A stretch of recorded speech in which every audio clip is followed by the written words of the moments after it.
ఈరోజు చినవీర మల్లమ్మ తల్లికి ముత్యాల కలశం అలంకరించినాము. శివరాత్రి పండగ పూజ ఈరోజే మేము చేసినాము. చూడండి, అక్కడ పూజ నిలపాలి కాబట్టి కొండలో మేము ఈరోజే ముత్యాల కలశం నిలిపినాము.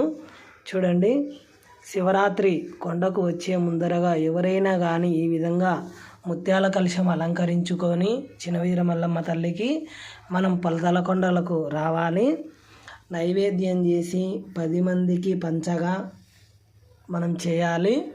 చూడండి, ఈరోజు ముత్యాల కలశం అలంకరించినాము చినవీర మల్లమ్మ తల్లికి.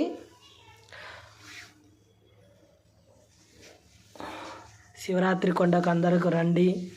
శివరాత్రి తిన్నాల ప్రతి ఒక్కరూ చూడాల్సిన క్షేత్రము పలతల కొండ. అక్కడ ప్రతి ఒక్క గురువులు కలశాలు నిలిపి భజనలు చేస్తూ ఉంటారు. ప్రతి ఒక్కరూ రావాల్సిందిగా కోరుచున్నాము.